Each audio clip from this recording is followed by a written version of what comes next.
Hello and welcome back to another video from me, Danielle. If you're new to my channel, don't forget to subscribe, press like on this video, and check out the other videos that I've made in the past. I know I haven't been as consistent as I have wanted to be, but this first trimester of pregnancy really just kicked my butt, and it was exhausting, but I want to tell you all about it today in this video. So for those of you who don't know, this is my third baby.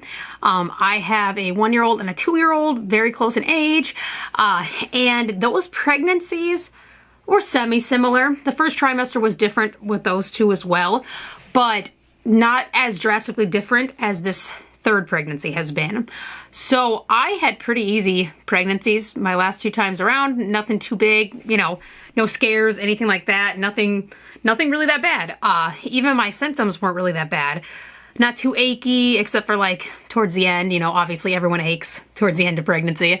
But yeah, I was able to exercise throughout my pregnancies, was able to eat healthy, and had good big babies, both 8 pounds and 20 to 21 inches long. So, you know, big babies. So I was thinking with this pregnancy, oh, things are going to be pretty similar. You know, the last 2 were pretty similar. And if you don't know, if you don't follow me on Instagram, you don't know this. I actually am having another boy. So 3 boys, boy mom across the board. But I thought because this was so different, I might be having a girl, which I was like, okay, cool, whatever. I really didn't care this pregnancy, which way, you know, I've had boys. Having a girl, okay, would have been a switch up. Might be a little easier to have another boy, so we'll see. But because of some of these symptoms, I thought that things were different. Now, instead of me rambling on more, let's get into the actual differences that I experienced, this being my 3rd pregnancy compared to the last 2. Number 1, biggest thing overall, and has really just screwed with me because having toddlers running around, having work, you know, being busy, having to live life, this has been awful. I have been so tired, exhausted, falling asleep at 8 o'clock on the couch before my older son even goes to bed. Literally, I'll put Richie to bed and then James will be there watching his show and I will be cuddling with him and I will fall asleep. And then I'll wake up in half an hour and be like, oh shoot, like we gotta read books, get to bed. It's not good. And that happened to me for about a month. And luckily my husband's very forgiving. Eric was just like, yeah, that's cool. You know, you're tired, you're growing a baby. That's gonna happen. I still am tired, but now it's because I'm getting up earlier. I'm doing more things, trying to keep the house clean, yada, yada, yada, all that stuff. I was just so exhausted that I couldn't do anything. I needed to fall asleep. I'd take naps in the middle of the day, which I never do. I hate napping. So it was very different, and unlike anything I've ever experienced, I'm so glad to finally have energy back and not have to do that. But yeah, it was just not good. So number 2, I had a bunch of little eating patterns that were super different than the rest of my pregnancies. With my previous 2, I ate so much in the first trimester. I was always hungry. I didn't really have too much trouble digesting, didn't really have that much nausea, and I actually had to eat to not get nauseous. This pregnancy, doesn't matter if I ate, it doesn't matter if I didn't eat. It wasn't even nausea. It was just like stomach cramping because I was never going to throw up. I knew I wasn't going to, but I just had these weird cramps in my stomach where I was like, okay, what's going on here? Like, it just doesn't feel good. And it didn't matter if I didn't eat or if I did eat, it just was not working for me. And I actually was a lot less hungry this time around. And I only gained about 5 to 6 pounds. Usually I gained 10 in the first trimester.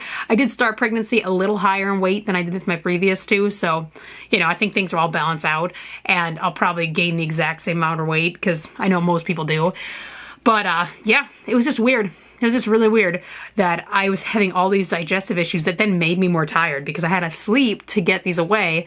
And it doesn't matter what I did. Small meals, big meals, snacks, everything did it. It was so bad. So I'm glad to be out of that. I can actually eat again and it feels very nice because I have many cravings now. Which, that's the next thing. My previous pregnancies, I had 0 cravings. I never craved anything until literally the last few weeks of pregnancy. I craved Frank's Red Hot sauce, so I'd eat a lot of wings with that sauce on them.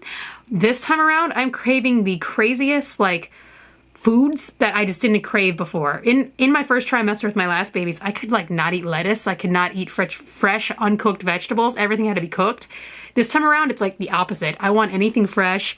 Mediterranean food, I like right now, cannot get off of it. I just love fresh cucumber, tomatoes, feta cheese. Like I am just craving that every day. I've been eating a feta wrap, like a knockoff of the Starbucks feta egg wrap, for breakfast the last 2 days, and I think I'll probably have it the rest of the week because I've just been craving those flavors.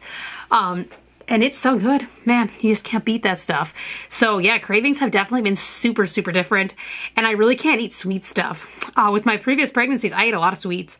So it's crazy to me that it is hard to like eat a cookie beyond just one. Because I mean, I would eat a whole package of chocolate. I can't do that now because it actually does not make me feel good. And it makes me tired. I just think the theme of this pregnancy is being tired, which I didn't have with my last ones. So right now I am going into 16 weeks on Wednesday. It's Monday today. So yeah, we'll see. I hope I get out of this because I cannot do it. I cannot be this tired all the time. So this is one big change from my previous 2 pregnancies. I actually haven't been affected really that much at running at all this pregnancy. Yes, I'm slower. I was running between 8 to 8:30 pace for runs before I got pregnant, and that's with the 2 kids, 6 miles plus per run. You know, I don't want to brag, but I'm a pretty fast runner, especially with the kids. But now I'm closer to almost 10-minute miles, and some of that has to do with I've been having some breathing trouble lately, which I always get really bad allergies in pregnancy. They've just kind of been exemplified because we're having a bad allergy season here in Iowa too. So I've been dealing with that. But then also, I've been having a little more aching in my feet and my knees. And I think that comes with age. And it comes with, I've switched shoes a couple times. I'm pushing more weight this pregnancy than I ever did before. I mean, I'm pushing 60 something pounds between the 2 kids, and the Burley. So, you know, it's a lot, but I feel good and I feel strong, and I don't actually feel like my running has been affected in like my mental state. Like it's hard to explain. If you're a runner, you'll get it. Like there's days where you just know it's going to be really hard, and I don't feel that yet. Towards the end of pregnancy, I know I'm going to feel that because it is just really hard to run towards the end of pregnancy, but I just don't feel it. And before I would feel like those round ligament pains that would make you slow down. Yeah, I just haven't got that this pregnancy, and I'm very, very thankful I have not because I've been feeling really good on my runs and they make me feel better and make me have better days. So movement, that's key during pregnancy. Always move. With all my pregnancies, I think they were easy and just better to get through because I stuck to a fairly consistent exercise schedule. I mean, I'm only running max 4, maybe 5 days a week. Usually in the winter I bump it up because I'm running inside, but 4 days a week is kind of like my baseline. So, and you know, yeah, I'm doing good mileage, but any movement's good. Get out there, play with your kids, walk, run, whatever you want to do, lift weights, that's great. Do what you want to do because movement's super important while you're pregnant and while you're not pregnant, but really while you're pregnant, it makes a big difference. That brings me on to really this pregnancy. I've had less pains. I remember in my second pregnancy especially, maybe it's because I had the 2 so close in age, and the pregnancies were that far spaced apart, I just had a lot more aches in the first trimester. Like I felt more happening this pregnancy. I really feel like I'm not pregnant until I look and then I have my little belly. But it's just, things are better that way. And of course, obviously the tiredness and stuff, I felt that, but I just didn't feel like the bone aches yet. And I'm hoping, fingers crossed, that continues. One big thing that I've had all throughout the first trimester, and even a little bit heading into the second, was more headaches. And I don't like to take too much Tylenol during pregnancy because, you know, there are links to Tylenol and autism, and, you know, I don't know all the science behind it, but I know that there is science behind it. So I try to be limiting that as much as possible. So I don't like that, but I do take Tylenol usually once or twice a week because of headaches. I gotta get work done. You know, you gotta power through. So I do have to do that occasionally, but I don't like doing it. One of the big last things I want to highlight that made, I think, the first trimester harder was, it was in the summer. I was outside playing with the kids a lot, and I was trying to keep 2 kids entertained, not just 1 or 0, if you think about my last pregnancies. And like with my second pregnancy, James couldn't even walk yet. He couldn't talk. I mean, he was 9 months old, 8, 9 months old when I got pregnant, because they're 16 and a half months apart. So whatever that math comes out to. So he was a baby. Sorry about that break. I had to go and put a baby to sleep, and he was not having it. So we're back into it.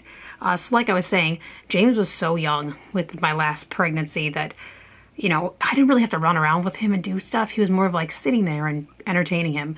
So it was just hard to like be outside playing with the kids, chasing after them when I was so tired and so sick and I just didn't want to do anything, you know, besides just lay on the couch. So luckily, got a good husband who watches the kids a lot, and man, it made things a lot easier, but still was hard. So if you're feeling that way, you are not alone. Do not worry. Well, there you have it. That is how my first trimester was very different with this baby as compared to my last 2 pregnancies. People say the 3rd baby is one of the harder ones. So, hey, who knows? I didn't think it was that bad compared to other stories I have heard, but definitely just bad from my perspective of having my previous pregnancies. If you are relating and have any of these same things, comment down below and let me know how your first trimester of your 3rd pregnancy went. And yeah, if you like this content, more videos to come. Hoping to get a vlog out tomorrow. Fingers crossed. We'll see if I have time to edit. But gonna try to get back into this rhythm posting. I say that every video, but I really need to get back into it now that I'm feeling more myself, and I just need to do it because I really love talking to you guys and getting on here and, you know, getting that out here.